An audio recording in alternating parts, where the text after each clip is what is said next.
സംസ്ഥാന സർക്കാരിന്റെ 65 ലക്ഷത്തോളം വരുന്ന സാമൂഹ്യ സുരക്ഷാ ക്ഷേമനിധി പെൻഷൻ ഗുണഭോക്താക്കൾക്ക് കുടിശ്ശിക ഉൾപ്പെടെയുള്ള ആനുകൂല്യ വിതരണം സംബന്ധിച്ചുള്ള അറിയിപ്പുകളെത്തി. സെപ്റ്റംബർ, ഒക്ടോബർ മാസങ്ങളിലായി ഗുണഭോക്താക്കൾക്ക് കുടിശ്ശിക തീർത്ത് വിതരണം ആരംഭിക്കുമെന്ന് നേരത്തെ തന്നെ റിപ്പോർട്ടുകളുണ്ടായിരുന്നു. അതിന് പിന്നാലെയാണ് ഗുണഭോക്താക്കൾക്ക് കാത്തിരുന്ന സന്തോഷ വാർത്ത എത്തിയിരിക്കുന്നത്.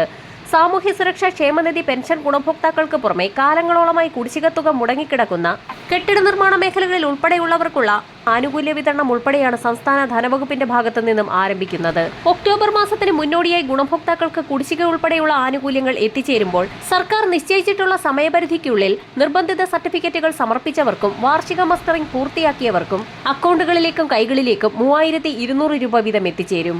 എന്നാൽ പുതിയതായി പെൻഷൻ അപേക്ഷിച്ചിട്ടുള്ള ഗുണഭോക്താക്കൾക്കും പെൻഷൻ ഗുണഭോക്താവ് മരണപ്പെട്ട പെൻഷൻകാരുടെ ആശ്രിതർക്കും കുടിശ്ശിക തുകയ്ക്ക് അർഹതയുണ്ടായിരിക്കുന്നതല്ല.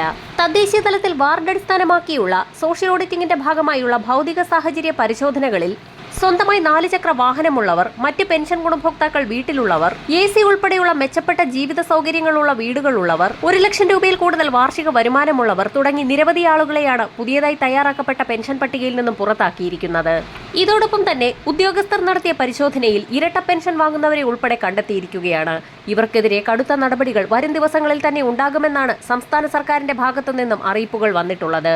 ഇതോടൊപ്പം തന്നെ വിധവാ പെൻഷനുകൾ കൈപ്പറ്റുന്നവരിൽ നിരവധി ആളുകൾ പുനർവിവാഹം ചെയ്തതായി കണ്ടെത്തിയിട്ടുണ്ട്. ഇതിനു പുറമെ ഗുണഭോക്താവ് മരണപ്പെട്ടിട്ടും അത് മറച്ചുവെച്ചുകൊണ്ട് ആശ്രിതർ പെൻഷൻ തുക കൈപ്പറ്റുന്നത് ശ്രദ്ധയിൽപ്പെട്ടിരിക്കുന്ന സാഹചര്യത്തിൽ ഇത്തരത്തിൽ അനർഹമായി കൈപ്പറ്റിയ തുക പലിശയടക്കം തിരികെ പിടിക്കുന്നതിലേക്കുള്ള നടപടികളിലേക്കാണ് സംസ്ഥാന സർക്കാർ പോകുന്നത്. ഓണത്തോടനുബന്ധിച്ച് ഒരു ഗഡു കുടിശ്ശിക ഉൾപ്പെടെ 3200 രൂപ വീതം വിതരണം ചെയ്തപ്പോൾ ക്ഷേമനിധി ബോർഡുകൾ വഴി പെൻഷൻ തുക സ്വീകരിക്കുന്ന ഗുണഭോക്താക്കളിൽ 1600 രൂപ വീതം മാത്രം എത്തിച്ചേർന്ന ഗുണഭോക്താക്കൾക്ക് ഇന്നു മുതൽ 1600 രൂപ കൂടി എത്തിച്ചേരും. ഇതോടൊപ്പം തന്നെ 8 ലക്ഷത്തോളം വരുന്ന ഇന്ദിരാഗാന്ധി ദേശീയ വാർദ്ധക്യകാല പെൻഷനുകൾ, വിധവാ പെൻഷനുകൾ, ഭിന്നശേഷി പെൻഷനുകൾ കൈപ്പറ്റുന്ന NSAP വിഭാഗത്തിൽപ്പെടുന്ന പെൻഷൻ ഗുണഭോക്താക്കൾക്ക് ഓണത്തോടനുബന്ധിച്ചുള്ള പെൻഷൻ തുക വിതരണം ചെയ്തപ്പോൾ 200 മുതൽ 1000 രൂപ വരെയുള്ള കേന്ദ്രവിഹിതം എത്തിച്ചേരാത്തവരുണ്ട്.